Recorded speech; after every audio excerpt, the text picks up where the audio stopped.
కడపలో తెలుగుదేశం పార్టీ మహానాడు కార్యక్రమం జరగబోతుంది. ఈ మహానాడు కార్యక్రమంలో తెలుగుదేశం పార్టీ కొన్ని కీలకమైనటువంటి తీర్మానాలు తీసుకునేలాగా వ్యూహరచన చేస్తున్నట్లుగా, అందులో భాగంగానే నారా లోకేష్ గారికి తెలుగుదేశం పార్టీ వర్కింగ్ ప్రెసిడెంట్గా కీలకమైనటువంటి పదవి దక్కబోతున్నట్లుగా రకరకాల ప్రచారాలు జరుగుతున్నటువంటి నేపథ్యంలో ఈ అంశం మీద మనం పూర్తి స్థాయిలో విశ్లేషణ చేసుకునేటువంటి ప్రయత్నం చేద్దాం. ప్రస్తుతం మనతో పాటు ఉన్నారు ప్రముఖ రాజకీయ విశ్లేషకులు, ప్రముఖ సీనియర్ జర్నలిస్ట్ డివిఎస్ గారు. సార్తో మాట్లాడదాం. సార్ నమస్తే. సార్ నమస్తే.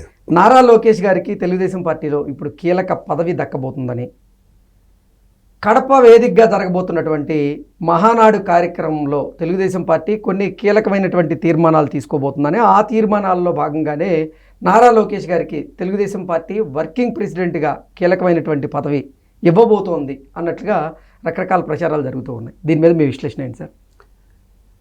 అంటే పదవి ఇవ్వాలా, ఎందుకంటే ఇప్పుడు అతను ఏమంటున్నాడు, ఇప్పుడు ఈ జనరల్ సెక్రటరీ పదవిలో ఉన్నాడు లోకేష్. ఇవాళ తెలుగుదేశం పార్టీ జాతీయ ప్రధాన కార్యదర్శిగా ఉన్నారు. తను ఒక రూల్ ఒకటి పెట్టాడు, ఏది 3 సార్లు ఎవరైతే ఆ పదవి ఉంటారో వాళ్ళు ఆ పదవిని వదిలేసుకోవాలి. వాళ్ళకి ఏదైనా ఇంకా ప్రమోషన్ ఇస్తే ఇవ్వాలి. ప్రతి మండల అధ్యక్షుడిగా 3 టైమ్స్ ఉన్నాడు, లేకపోతే జిల్లా పార్టీ అధ్యక్షుడిగా 3 టైమ్స్ ఉన్నాడు. ఆ మండల పార్టీ ఆయన ఏం చేయాలా, 3 సార్లు అయిపోగానే ఆయన టర్మ్ అయిపోయినట్లు లెక్క అతనికి జిల్లా పార్టీలో ఏదన్నా ఇవ్వాలి. ఆ పదవిని ఇంకొకళ్ళకి అతను సాక్రిఫైస్ చేయాలి. ఇది ఒక కొత్త నియమం ఇవాళ లోకేష్ తను పార్టీలో తీసుకొచ్చిన నేపథ్యంలో ఇవాళ మంత్రులుగా కూడా బోళ్ళ మంది తీసుకోలేదు. ఏది మనం చూసాం, చాలా పెద్ద హేమీల్ లాంటి వాళ్ళనే వాళ్ళ పక్కన పెట్టారు. ఈ పీరియడ్ మనం చంద్రబాబు 4.0 చూస్తే అడుగడుగున నీకు లోకేష్ ముద్ర కనపడుతూ ఉంటుంది, అటు పార్టీలో ఇటు ప్రభుత్వంలో కూడా. ఇప్పుడు యనమల రామకృష్ణుడికి అసలు మంత్రి పదవే ఇవ్వలేదు. అవును, అసలు యనమల రామకృష్ణుడు లేని క్యాబినెట్ చంద్రబాబును ఊహించుకోగలవా? ఎందుకంటే చంద్రబాబును ముఖ్యమంత్రి చేయడంలో యనమల పాత్ర. అట్లాంటిది మరి యనమల లాంటి వ్యక్తినే ఒక టర్మ్ ఆపారంటే అనేక మందిని ఇంకా ఆపిన పరిస్థితి. ఇప్పుడు తను కూడా ఈ టర్మ్ నేను ఆగుతున్నానని ప్రకటించాడు. మళ్ళీ నాకు జనరల్ సెక్రటరీగా రెన్యువల్ చేయొద్దని. మరి ఆయనకి ఏం చేయాలా? ఆయనకి ఏదో ఒక పదవి కల్పించాలా, ఆయనకు ప్రమోషన్ ఇవ్వాలి. ఎందుకంటే అతనే ఇవాళ 4.0 చంద్రబాబు తీసుకొచ్చిన దాంట్లో ప్రధాన భూమిక ఎవరిది?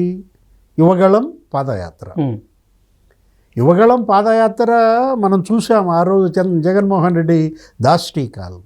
తెలుగుదేశం పార్టీ 40 ఏళ్ల చరిత్రలో కనీ విని ఎరుగని అణిచివేత జగన్ సీఎంగా మనం చూసాం. రాజశేఖర రెడ్డి హయాంలో కూడా జరిగింది. అప్పుడు ఒక 600-700 మందిని చంపేశారు. కానీ అప్పటికన్నా ఎక్కువ అణిచివేత. అడుగు వేస్తే కేసు, అడుగు తీస్తే కేసు. అసలు నీకెందుకు లోకేష్ మీదే పెట్టారు కదా కేసులు. 23 కేసులు ఉన్నాయి ఎవరిపైన? లోకేష్ పైన. యువగళం పాదయాత్ర అసలు అతన్ని ముందుకు అసలు నడవని లేదు. అతను స్టూల్ ఎక్కి మాట్లాడాడు, బాల్కనీలో నుంచి మాట్లాడాడు, ఆయన సౌండ్ వెహికల్ అసలు అన్నీ సీజ్ చేసి పారేశారు కదా. రాజ్యాంగం పట్టుకుని నడిచాడు. అంటే ఈ ప్రభుత్వ ఏర్పాటులో, ఈ తెలుగుదేశం గెలుపులో, కూటమి ప్రభుత్వం ఇవాళ ఈ 3 పార్టీల పొత్తులో, 3 పార్టీల విజయంలో కీలక భూమిక లోకేష్.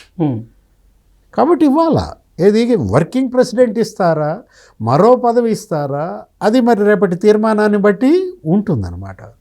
మనం చూసాం యువగళం పాదయాత్ర 3129 కిలోమీటర్లు దగ్గర మరి అసలు నభూతో నభవిష్యత్తుగా సాగింది.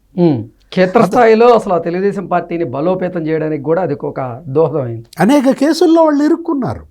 భీమవరంలో అసలు ఎన్ని కేసులు పడ్డాయి? 307 పడ్డాయి. 50 మందిని అరెస్ట్ చేశారనమాట. వాళ్ళందరి త్యాగాలు ఇవాళ లోకేష్ ఇవాళ ఈ ఎదుగుదల అతను ఆల్రెడీ ప్రూవ్డ్. అతనేమి వాళ్ళ నాయుడు కొడుకు కాదు, అతనేంటి నాయకుడు. ఇప్పుడు యువగళం పాదయాత్ర ఆయన నాయకుడిగా ఎలా మలిచింది మంగళగిరిలో మనం చూసాం. అసలు ఓడిపోయాడని వీళ్ళు చేసిన విమర్శలు ఇవాళ అతనిదే హైయెస్ట్ మెజారిటీ. 90,000 ఓట్లతో ఏమో గెలిచాడు మంగళగిరిలో. Proved. Sir, party working president అనేది అంత కలిసిరాని అంశం అన్నట్లుగా, అది సెంటిమెంట్గా వర్కౌట్ అవ్వదు అన్నట్లుగా నిన్న మొన్నటి వరకు ప్రచారం జరిగింది. దానికి కారణం ఏంటంటే, ఇక్కడ తెలంగాణ విషయాల్లోకి వస్తే బీఆర్ఎస్ వర్కింగ్ ప్రెసిడెంట్గా ఇప్పుడు కేటీఆర్ ఉన్నారు. అది అతనికి అంత కలిసి రాలేదు అనేటువంటి ప్రచారం జరుగుతున్నటువంటి నేపథ్యంలో ఇప్పుడు తెలుగుదేశం పార్టీ కూడా లోకేష్ గారికి తెలుగుదేశం పార్టీ వర్కింగ్ ప్రెసిడెంట్గా ఆ పదవి ఇచ్చేటువంటి అవకాశం ఉందా, అది కలిసి వచ్చేటువంటి అవకాశం ఉందా అంటే ఏం చెప్తారు? మంగళగిరి నియోజకవర్గం కూడా తెలుగుదేశం కలిసి రాలి, ఏదో ఒకసారి అక్కడ గెలిచారు. ఓకే, ఇప్పుడు ఎంఎస్ఎస్ కోటేశ్వరరావు అని ఆయన గెలిచాడు. ఆ తర్వాత అందరూ ఓడిపోతూ వచ్చారు మంగళగిరి. మరి అలాంటి చోట అతను మళ్ళీ గెలిచాడు. చరిత్ర తిరగదాశారంటారా? అంటే కలిసి రానిది కలిసి వచ్చేటట్టుగా చేయడమే లోకేష్. ఇప్పుడు వర్కింగ్ ప్రెసిడెంట్ మీరు అన్నది కరెక్టే. తెలుగుదేశం పార్టీలో తెలంగాణలో కూడా వర్కింగ్ ప్రెసిడెంట్గా రేవంత్ రెడ్డి పనిచేశాడు. ఇప్పుడు ఆ రమణ ఉన్నప్పుడు ఆ తర్వాత రేవంత్ కూడా పనిచేశాడు. నెక్స్ట్ ఇక్కడ మీరు అన్నది ఎగ్జాంపుల్ ఏది కేటీఆర్ కూడా వర్కింగ్ ప్రెసిడెంట్గా బీఆర్ఎస్కి పనిచేసిన విధానం. వర్కింగ్ ప్రెసిడెంట్ అనే పదవి మిగతా పార్టీలకు మిగతా నాయకులకి కలిసి రాకపోతే తెలుగుదేశంకి మరి లోకేష్కి కలిసి వచ్చుద్దేమో చూడాలి. ఇప్పుడు అతనికి పదవి అనేది ఇవ్వాలి. ఎందుకంటే ఇవాళ ప్రభుత్వంలో చంద్రబాబు బిజీగా ఉన్నారు. ఆయన ఏంటి అటు ఎన్డీఏ అటు ప్రధాని మోడీ వికసిత భారత్ విజన్ 2047 గురించి, లేకపోతే ఇక్కడ వికసిత ఆంధ్రప్రదేశ్ స్వర్ణాంధ్ర 2047లో కానీ P4 అనేది ఇంకొక భుజాన్ని వేసుకున్నాడు. వాళ్ళ పేదరిక నిర్మూలన కోసం ఆయన అటు క్యాబినెట్లో ఇటు పాలసీ మేకింగ్లో ఆయన తలమునకలుగా చంద్రబాబు ఉన్నప్పుడు ఇవాళ పార్టీ మరి మనం చూసాం 2014-19లో ఇదే జరిగింది. 2014-19లో చంద్రబాబుపై 2 బాధ్యతలు, అటు ప్రభుత్వ బాధ్యతలు ఇటు పార్టీ బాధ్యతలు 2 మోయాల్సి వచ్చేసరికి పార్టీకి ఆయన కొంత దూరం జరగటం, ఆ ఓటమికి అదే ప్రధాన కారణమైన అప్పట్లో విమర్శ. ఇప్పుడు ఆయనకు ఉన్నటువంటి ఒకటి అనుభవం, ఇంకోటి ఆయన వయసు రీత్యా కూడా కేవలం ప్రభుత్వానికే ఇవాళ ముఖ్యమంత్రిగా ఆయన పూర్తి బాధ్యతలకు పరిమితం చేసి పార్టీ జాతీయ అధ్యక్షుడిగా లేకపోతే పార్టీ జాతీయ వర్కింగ్ ప్రెసిడెంట్గా ఇవాళ లోకేష్ తప్పదు, ఆ భారం మోయక తప్పదంటున్నారు. అంటే నిన్న మొన్నటి వరకు చూసుకున్నట్లయితే తెలుగుదేశం పార్టీ మహానాడులో కీలకమైనటువంటి తీర్మానాలు తీసుకోబోతుంది. ఆ తీర్మానాల్లో కూడా ప్రధానంగా అసలు తెలుగుదేశం పార్టీ జాతీయ అధ్యక్షులుగా నారా లోకేష్ గారికి అవకాశం వచ్చింది అంటూ ప్రచారం జరిగింది. ఇప్పుడేమో జాతీయ అధ్యక్షులుగా కాదు వర్కింగ్ ప్రెసిడెంట్గా నారా లోకేష్ గారి పేరును అనౌన్స్ చేసేటువంటి అవకాశం ఉంది అన్నట్లుగా వార్తలు వస్తున్నాయి. ఏంటి సార్ అసలు దేంట్లో వాస్తవం ఉందంటారు? అంటే ఇప్పుడు గౌరవాధ్యక్ష పదవికే చంద్రబాబుని పరిమితం చేసి అధ్యక్ష పదవి లోకేష్కి ఇవ్వడం, లేదు అధ్యక్షుడిగా చంద్రబాబుని అలాగే కంటిన్యూ చేసి వర్కింగ్ ప్రెసిడెంట్గా లోకేష్ని ఇవ్వటం, అక్కడ చర్చ ఏ విధంగా సాగుద్దో చూడాలా. రేపటి ఆ తీర్మానం వీళ్ళు ప్రవేశపెడితే రేపటి మహానాడులో దానిపైన అందరూ చేసేటటువంటి ప్రసంగాలు ఏ విధంగా ఉంటాయి, చివరికి మరి జాతీయ అధ్యక్షులుగా చంద్రబాబు ఏ నిర్ణయం తీసుకుంటారో చూడాలి. ఎందుకంటే తెలుగుదేశం పార్టీ విధానాల రూపకల్పనలో లోకేష్ పాత్ర, అసలు కార్యకర్తల సంక్షేమ నిధి అనేది ఒకటి పెట్టడం, దానికి ఆయనే కన్వీనర్గా పనిచేయటం, ఇప్పుడు ఇన్సూరెన్స్లు తీసుకురావటం. ఇప్పుడు ఆ ఇన్సూరెన్స్ కూడా గతంలో 2 లక్షలు ఇప్పుడు 5 లక్షలకు పెంచారు. దాన్ని మిగతా అన్ని పార్టీలు అప్లై చేస్తున్నాయి. ఇవాళ రేపటి జరిగే తీర్మానాల్లో మీరు అన్నారు ఒక 6 తీర్మానాలు 6 సూత్రాలు, అంటే సూపర్ 6 అన్నమాట. ప్రభుత్వంలోనే కాదు పార్టీలో కూడా సూపర్ 6లో కార్యకర్తే అధినేత. అంటే ఇక్కడ ఏంటి, క్యాడర్ ఈజ్ ద బాస్. ఇప్పుడు నిన్నటిదాకా మనం ఏంటి పీపుల్ ఫస్ట్ అన్నారు ప్రభుత్వంలో, ప్రజలే ముందన్నారు. ఇక్కడ పార్టీలో క్యాడర్ ఫస్ట్, కార్యకర్తే ముందన్నమాట. ఈ నిర్ణయం తీసుకునేది చంద్రబాబు కాదు, ఈ నిర్ణయం తీసుకునేది లోకేష్ కాదు. ఈ నిర్ణయం ఎవరు తీసుకోవాలి? ప్రజలు అంటారు, క్యాడర్ తీసుకోవాలి. ఇవాళ తెలుగుదేశం కార్యకర్తలే బాస్ కాబట్టి మరి ఆ బాస్ రేపు ఏం నిర్ణయం తీసుకుంటాడో చూడాలి. ఎందుకంటే గతంలో మనం చూసాము, ఇతను విద్యార్థిగా ఉన్నప్పుడే తెలుగుదేశం పార్టీలో అటు ప్రభుత్వంలో ఈ నగదు బదిలీ పథకం రూపకర్త లోకేష్. ఇప్పుడు అప్పట్లో అతను చదువుకుంటున్నప్పుడు అమెరికాలో లాటిన్ అమెరికాలో బ్రెజిల్ దేశాల్లో ఉన్నటువంటి ఆ క్యాష్ ట్రాన్స్ఫర్ స్కీమ్, దాని పేరు CTS, దాన్ని ఇక్కడ తీసుకొచ్చి 2009 తెలుగుదేశం మేనిఫెస్టోలో పెట్టేలాగా చేసిందే లోకేష్. అదే ఆ తర్వాత మన్మోహన్ సింగ్ ఏం చేశారు, ఆయన ప్రధానిగా మొత్తం దేశం అంతా ఈ నగదు బదిలీ పథకం పెట్టారు. అది ఫస్ట్ వంట గ్యాస్కి ఇచ్చారు. ఇప్పుడు అసలు జగన్మోహన్ రెడ్డి నేనే పెట్టానంటాడు.